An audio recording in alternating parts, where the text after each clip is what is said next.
Well, good morning, good afternoon, good evening, wherever you are. I am Pastor Dan. Everyone calls me Pastor Dan Smith. And I'm going to do something a little different today for God Talk. If you're new to us, we have a message every week about God, the character of God, all different angles and sides. I don't think I've ever done this in all the shows. I used to have a show called Flame of Truth, and we were on Revelation with GPS, with John Pauline, and some others. But I just came back from a mission trip, and I think I'm going to share with you some of what's going on in Manila in the Philippines, and how I think this ties into the character of God. So just somehow the story has to get out, and I'm just one little small voice. I'm sure it's not a deep, dark secret that we don't tape live every week. I'm here in town, and then we'll do a group, and then sometimes I'm speaking. This is what I'm doing with my retirement. And so we have formed a nonprofit called Grace Force. And we have Quiet Hour, which is just down the street here, and the partner between the two of them, we're trying to do evangelism around the world and other projects.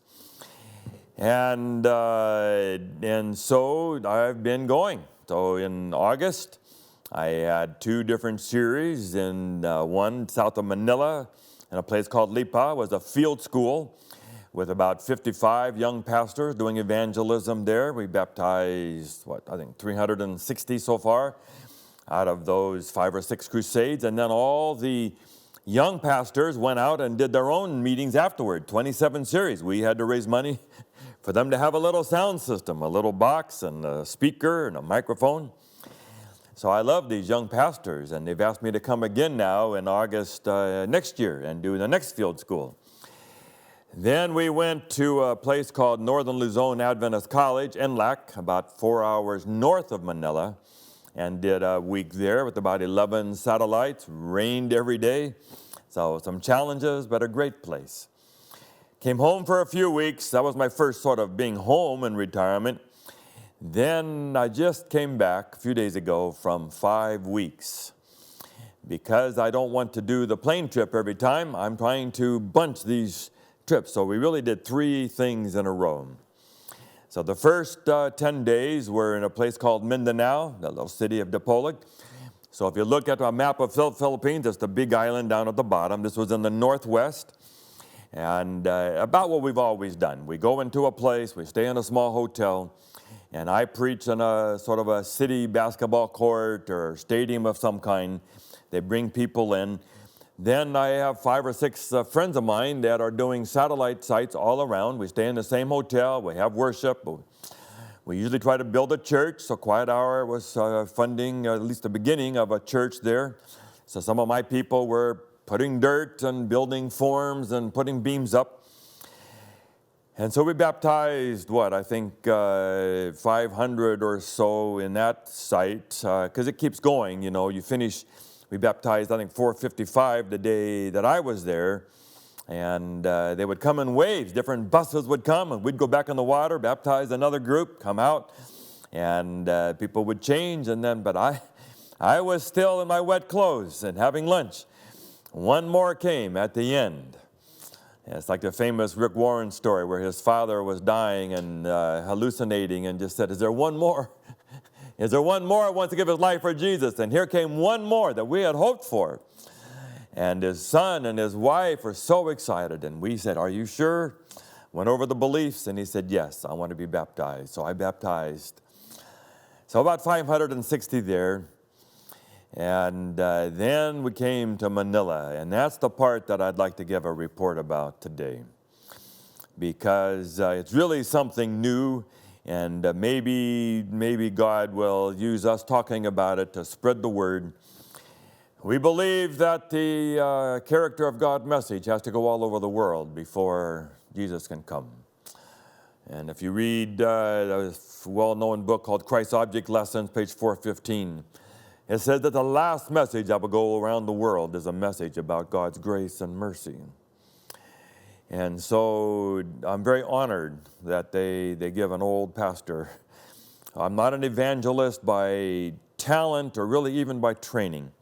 I never had a chance to go with one of the greats or like Mark Finley.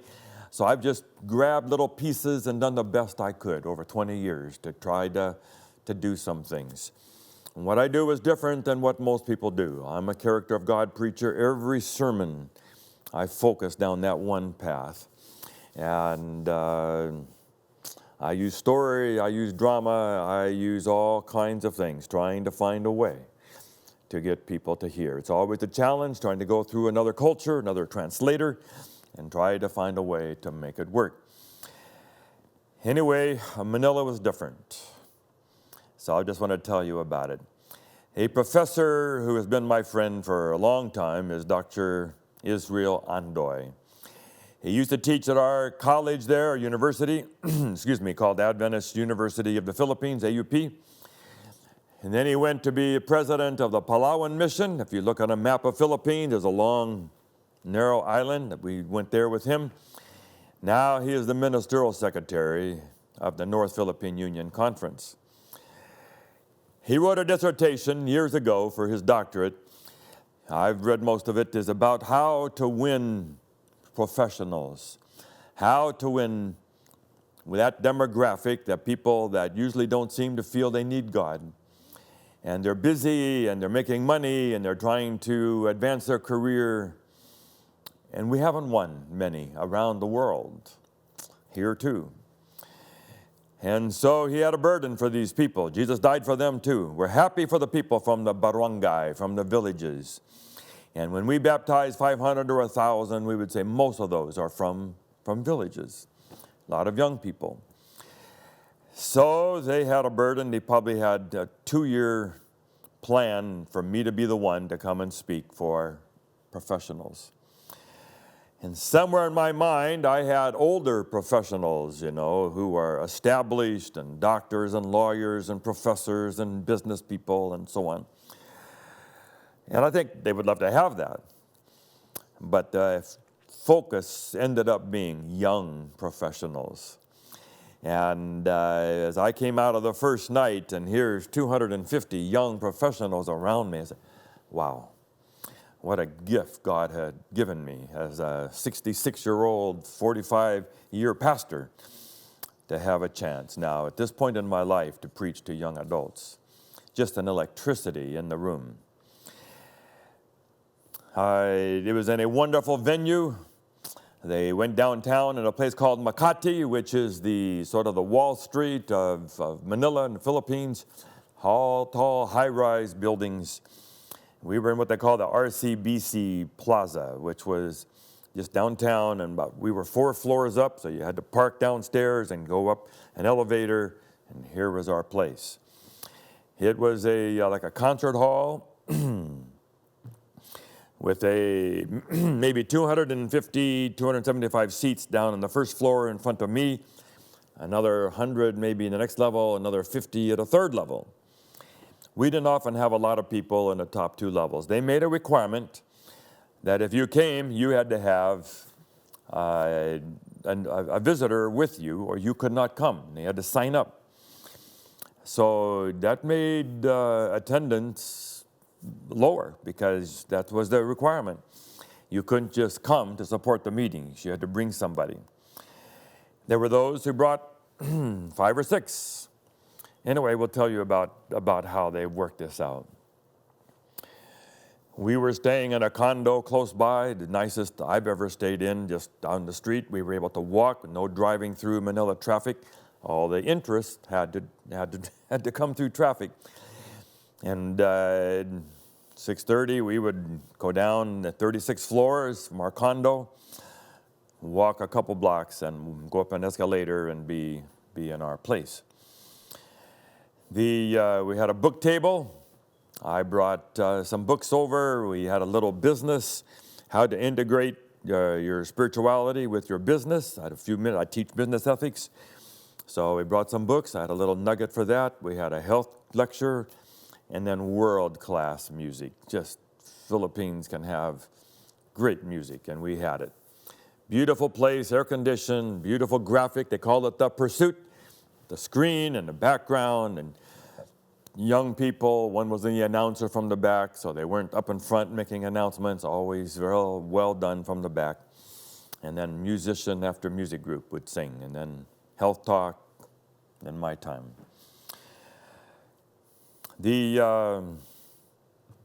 But the plan and the ground preparation is what I want to talk about.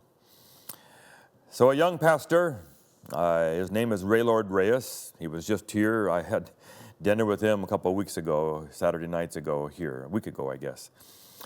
So he'd been over there, and they flew over. He's speaking here around America, talking about how to do urban evangelism.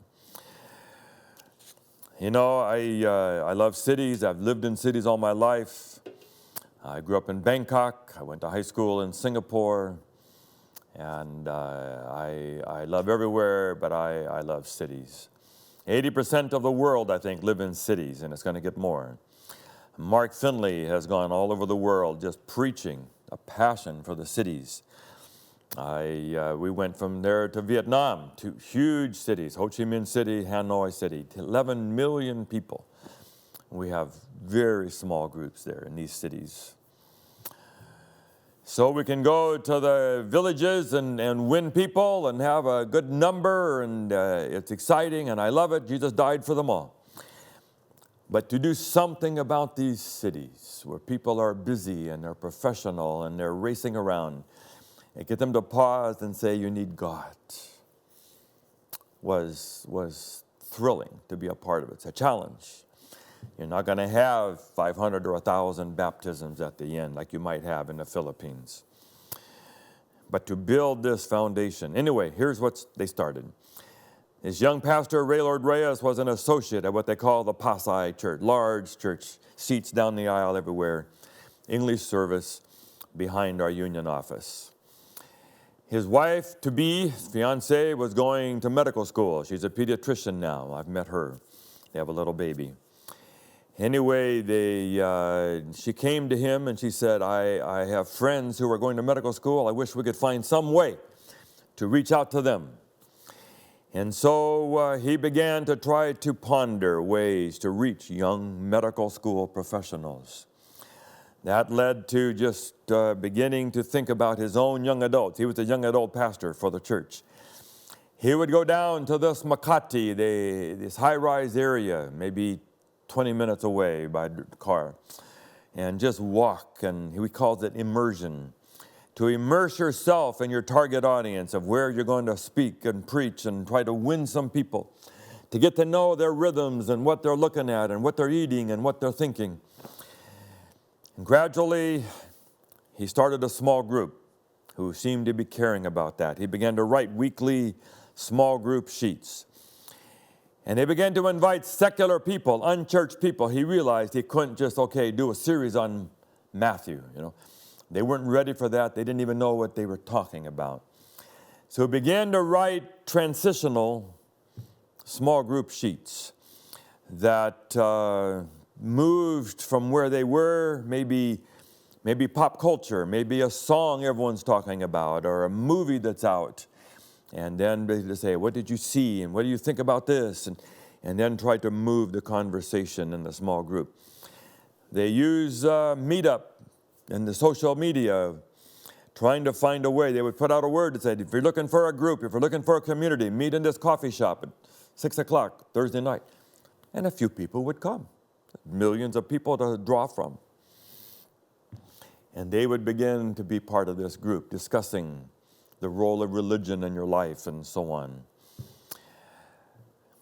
Gradually, that first small group became 2, became 4, eventually became 13. They did what they call epic weekends. Filipinos love going away. I've had a Filipino fellowship in my church for a long time, and they do. And they would invite me. Let's go to the beach. Let's go camping. Sometimes they'd go all weekend. Sometimes after church they'd go. But just love going to these places. They'll just drive, go up to Yosemite or go. Well, in the Philippines, they encourage their members in the small group to invite their workmates. And they would say, hey, you want to go away for an epic weekend? And they, sure, we'll go. They go to the beach or go to the mountains. And they would be there from Friday night to Sunday morning, not heavily religious, but certainly conversation and talking, and put on a program on Saturday night, right out of the talents of the group. And they would begin to build relationships. And then the small groups would grow from these people. He said 30, 40, 60 sometimes. He said sometimes there would just be a few Adventists and all these non-Adventists. And you're learning not by lecturing, but by just being with people, how to build relationships and building spirituality. Sometimes they would use weekends that go do something, service weekends. They would say to people, you want to give back to your community? Yeah, okay. And they would go to an indigenous tribe in the Philippines and give out water filters or build something, clean something up, whatever they could do to try to make connections to a village. And maybe go back to that village several times so you have a relationship with that village. But in the meantime, you're making relationships. And I don't have the phrase just right, but basically, while you are making a difference, you can show the difference that you are compared to what these other people have. So make a difference, show a difference. And gradually they began to have these 13 groups. When they finally had the 13 groups, they finally said maybe we should plant a worship service. And so they found a hall and they began to meet. They get a little band together, some guitars. I think music is always an issue, every church. So they began to try to have some, not crazy contemporary music, but they certainly was more a young adult than what the church they came from. And there's been some criticism over that. But what I saw was quite mild, but had life to it. And eventually now there's about 100 people coming to that fellowship. New, young adult, professional, cutting edge in downtown Manila. Thrilling. Then they had another young man who became my friend, was everywhere with us the last few weeks. His name is Aaron, and just got married, had a little baby. So he wanted to start a group. So they do an immersion. You come and you immerse yourself in the group that's already going, and you learn how this works and how to connect with secular people in your community. And then they drew finally 7 or 8, 9 people. So they want to get a core group. Now, core group becomes a new small group, and they meet once a week, praying for a particular target. One group is working with Chinese Filipino, another one at this area, in this community, and that building. And so now he has about 40 coming to his worship service. And there would be nights when they would say, Pastor Dan, can you come take a picture with our group, our Makati group? And they would all there, just so excited. Some of these people, brand new in the last few months. And 35 of them got baptized with our baptism. So now there's 3 churches meeting, downtown, young adults, professionals, with about 9 other young pastors who have paired up and are working towards getting a church. And they're doing the immersion stage, and then they get a core group stage. And then as the core group begins to expand, if they get a critical mass, then they start a worship service with 25, 30 people. Their dream is to plant, these churches all over Manila. Young adult, professional, reaching out, different target groups, different culture, different brand, each one. Maybe every couple of months they come together for what they call convergence. So there's some commonality and cross-fertilization. They meet together, the leaders, periodically to say, how's it going? How's it going? What can we do to help you? They use an app that has they have 30 or 40 of these sheets now that they can use for small groups. As these people begin to come into a coffee shop or wherever they're meeting, they use these sheets. I've seen some. As they begin to transition people from secular to spiritual to Christian. They have different levels of small groups. When you're first in a group, it's called the cafe group, and I didn't write down what the 4 words are. community, authentic maybe, friendship, experiences, something like that, cafe. So Cafe Life or Cafe Light. So that's very secular, transitional group. If you're beginning to grow now and becoming discipled, then they had a grow group. Another level, finally, a growth group where you are now learning doctrines and Sabbath and all that we stand for. It's not done. They've got a long ways to go, but it's got such good fundamentals. And I only know some. I quiz them every minute, trying to understand what is they're doing.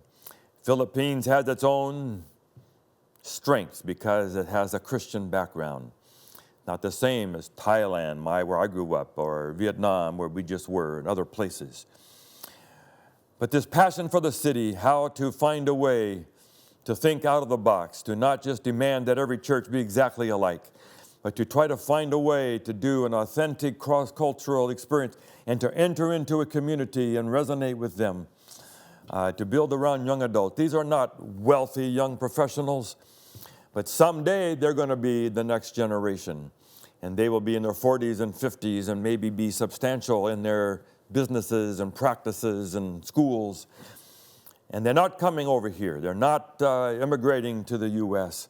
They're staying in their country, believing in the mission of what they're trying to do. And someday they will be a great blessing to the church. And if we have 20 or 30 new churches in Manila, and if that can be replicated, he's over here. He just spoke for a young adult, urban evangelism group up in our camp here in Southeastern California Conference in the Pine Springs Ranch. He's going to Andrews University to do a class there for young adults and urban evangelism and church planting. And I just hope that some of this multiplies and begins to make a difference. And if I can share some of this passion today. And of course, we want to have all this to our message. We are not just one more church added to all the other Sunday churches that just happen to worship on a different day. We have a burden for the character of God and to try to make that sing for people. And I just had wonderful reaction to what I do as an old pastor already, speaking to young adults and just doing the best I could with passion and clarity to speak the truth about Jesus and the character of God and the cross and what we stand for and our doctrines that are not just theoretical academic discussions, but trying to be truthful about the way God really is and to make people fall in love with God as He really is. I hope that you'll catch some of that. And if you live in a city and you're part of a church and you think maybe we should do something here. I wish I could do my whole career over again and say I could have done more. In Orange County where I was, 4 million people. Why didn't I somehow find a way to reach more young adults and plant more churches? There's 20 churches, Adventist churches in Orange County. But could we have done something more to break into that place? And I have to come to an end, but I'm going to study and learn and pass on whatever I can. We then went to Vietnam and spoke in Ho Chi Minh City, a place called Dalat, Da Nang, and Hanoi. In Dalat, we have a large church up in the mountains. We're successful there. We have 1,000 people coming. We baptized 42 young people there, and it's happening. We've helped them build a church and do a children's center. Challenges, but they're all expected to go to church. They come at 5 in the morning for prayer and worship. We had 1,000 people there every night. But there's these big cities, and there's cities where we don't have a single Adventist there. We visited a city called Hue. It is in what would have been North Vietnam, between Da Nang and Hue. That was where the border was. You go over these mountains, that was the border between South and North Vietnam. We had no work there for a long, long, long time. Now we've jumped into Hanoi, Haiphong, some Hmong villages. So here we are in Hue, the original old capital of Vietnam. Nothing there. Hanoi, we have a new building now, 7-story building. They call it Center of Influence building, COI building. And here's two people from Adventist Frontier Mission, and here's an Adventist missionary. We had a lovely time with them. Beautiful people, just there a few months.